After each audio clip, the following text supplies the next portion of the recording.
Garoonka saldhig galbeed ee degmada Dharkeley waxaa ka furmay koob lagu magac daray macalinkii hore ee kooxda Batroolka Macalin Cumar Abuukar Macalin. Furitaanka tartankani waxaa kasoo qaybgalay ciyaartoydiisii hore oo qayb ka ahaa Senegal. Si la mid ah waxaa kasoo qaybgalay furitaanka tartankani gudoomiyaha isboortiga degmada Dharkeley. Tartankani ayaa waxaa loo qabtay ilaa 10 kooxood. Maamulka degmada Dharkeley ayaana ballan qaaday in sanad walba ay qaban doonaan tartankani lagu maamuusayo halyeegii hore ee kooxda Batroolka Macalin Cumar Abuukar Macalin. Ugu horreyn waxaa goobta ka hadlay kana warbixiyay ujeedka tartankani xogayaha degmada Dharkeley. Assalaamu calaykum waraxmatullaahi wabarakaatuh. marka horeysa halkan waxaan ka salaamaa marti sharifta aad iyo aad qaaligu ah nagala soo qayb gashay Macalin Cumar Kaab Allah u naxariisto. waxaan le marka hore ku mahadsantiin. waxaa kaloo meeshan ka salaamaa Astaan TV iyo Asal 24 TV oo Raja Sports oo aad iyo aad ayadana noo tixgelisay inay qayb weyn nagala noqdaan oo ku mahadsan yihiin. والله مال علي ونين دقمة Dharkeley sida la wada ogyahay kuween wax anta lagu soo koobi karamaan hadii waa laga sheekeynaa Allah wallahi waaga bariyay hadii hadda la bilaabo ilaa waaga sheekiisa ma dhamaan karto marka Allah u naxariisto faatixada u mari doona insha Allah anagoo oo jamaace marka waxaan leenahay koobkan wuxuu noqon doonaa koob ma aragtay mar walba ama sanad walba hadii Allah ka raali noqdo oo la dhigi doono mar walba saana u xis doona hadii Ilaahay hadda bilaaw noo yahay marka wuxuu noqon doonaa mid mar walba aan ka dhigi doono inuu koobkan socdo doona Ilaahay aadan u maasantiin martida kulli waxaan leenahay assalaamu calaykum waraxmatullaahi wabarakaatuh. Si la mid ah waxaa goobta ka hadlay xidigiisii hore Macalin Cumar Senegal oo ka mid ahay dadkii lagu casuumay furitaanka tartankani lagu maamuusay Macalin Cumar Abuukar Macalin. Assalaamu calaykum waraxmatullaahi wabarakaatuh. aad iyo aad ugu faraxsanahay inaan maanta furitaankan aan u taaganahay Macalin Cumar Kaab. runtii horta Macalin Cumar taariikhdiisa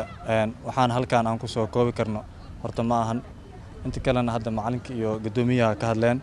runtii aniga hadda magacaan oo macalin Shuqaale la dhahayo Ilaahay ka sokow waxaan ugu mahad celinaa Macalin Cumar runtii iskuulkan dhammayaasin waxaan xasuustaa waxaan ahayn dadkii subaxdii 12 saac ilaa 7 saac cilmiintada lagu siinayo waxaan kaloo aad ugu faraxsanahay Macalin Cumar markaan sports arkab asaan igu soo dhacay sababtoo ah 2004 2003 waxaan xasuustaa dadkii markaas la soo saaray waxaan ahayn dhammayaasin Macalin Cumar ciyaaryahan aalmiinta oo soo saaro naadaashan ziyaar aad waxaan xasuustaa dhammayaasin markoo ka tago tijaabaha taama mareen marka alxamdulillah maantana waxaan u taaganahay inaan asiga aan xusno aad iyo aad aan ugu faraxsanahay dhammaan inta ka soo qayb gashay iyo maamulka aad iyo aad aan ugu mahad celinaa.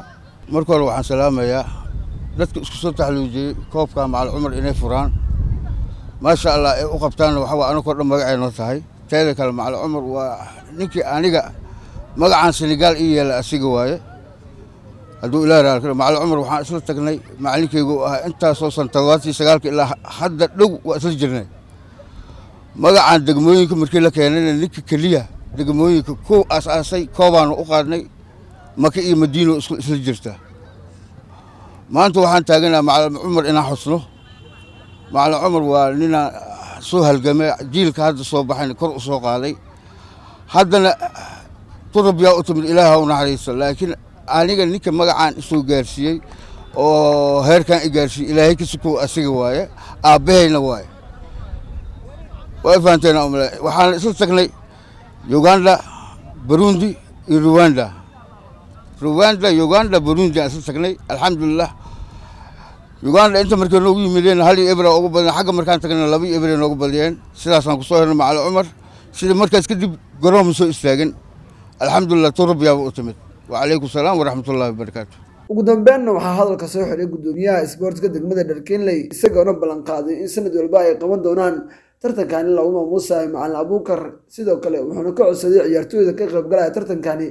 inay soo bandhigaan kubad ay ku dheehan tahay xushmad iyo kubad wanaag. بسم الله الرحمن الرحيم ثم الصلاة والسلام على نبينا محمد وعلى آله وصحبه وسلم أجمعين أما بعد ما أنتم عماشان اسكوغو إيماني وهرم waxaan salaama macallimiinta legendiska degmada oo hormuud ku ah sportiga Macalin Senegal iyo maaragtay teamka meeshan igala soo qayb galay iyo Macalin Ali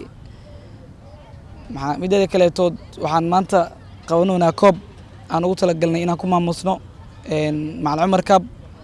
runtii Macalin Cumar wuxuu ahaa nin legend ah oo degmada maaragtay aad qiimo badan u hayso koobkana insha allahu waxaa waaye 10 naadi aa ka qayb geli doonto hadduu ilaahay idmo waxaan rajaynaynaa sida maanta oo aan u furnay u daafurnay oo inuu noogu dhammaado si nabada insha allahu kolley uun macalinka waxaa aad ugu taariikheyn doono Senegal oo muddo badan ay maaragtay wax isla soo wadaageen ashwadaag ahaayeen oo maaragtay iiga dambeyn doono